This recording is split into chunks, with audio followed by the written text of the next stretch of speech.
Il y a des situations vraiment qui paraissent incompréhensibles à beaucoup de personnes et qui ne comprennent pas comment on peut rester là sans rien faire.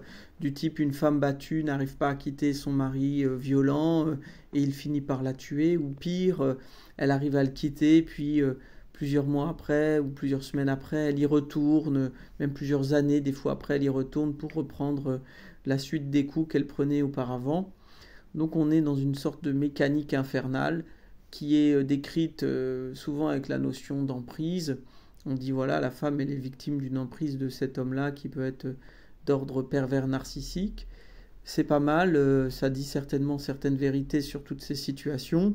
Est-ce que ça dit tout? J'en suis pas certain. Et il me semble qu'il y a au moins un autre aspect que je vais éclairer ici en passant, parce qu'il y a des situations dans la presse people, qui appellent à ça, c'est-à-dire des femmes qui vont défendre des bourreaux, des hommes violents, qui peuvent être même meurtriers, et qui reviennent à ces hommes-là après. Donc je vais citer aucun nom, c'est pas le but, mais bon, il y a des situations que chacun a pu voir de loin, c'est-à-dire sans connaître les personnes en question, mais qui a pu être interpellé sur ce comportement étrange de ces femmes-là. Donc sur la notion d'emprise, il y a des choses à dire. Et peut-être que pourquoi une femme peut revenir à cet homme ou ne pas réussir à se décaler, se défaire de cet homme-là et de continuer de prendre une pluie de coups quotidiennement. C'est pas seulement qu'elle est à la fois fascinée par l'homme qui a des bons côtés, qui peut être un amant généreux, qui peut être un homme d'une grande douceur, mais qui malheureusement, disent-elles parfois, a des accès de colère où là, il ne se défoule, enfin il ne se refoule pas, disons, mais il se défoule complètement sur la femme devenue sac de frappe. Donc, quelle possession? Quelle emprise? De quoi parle-t-on? S'il y a bien quelque chose d'assez dingue dans cette affaire, et qui doit nous amener à raisonner, à comprendre pour défaire cette mécanique brutale, c'est le fait qu'une femme peut penser qu'elle est l'objet de cet homme. C'est-à-dire que cet homme l'utilise pour se défouler, soit sexuellement, soit violemment, soit les deux à la fois. Ça existe, il y a des témoignages. Donc cette femme, elle est dans l'emprise, mais elle est dans l'emprise aussi de l'idée qu'elle a mise dans la tête de cet homme-là.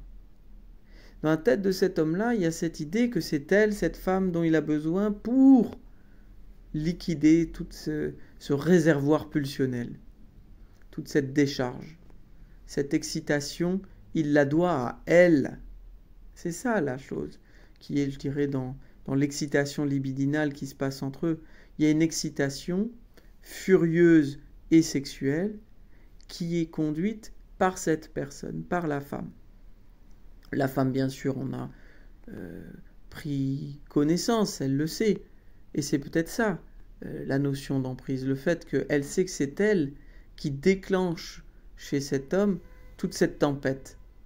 D'avoir un tel, je dirais, une telle force sur autrui, c'est quelque chose dont il est difficile de se défaire. Dixit des femmes qui disent « J'y suis retournée parce que sans moi, il n'est rien ».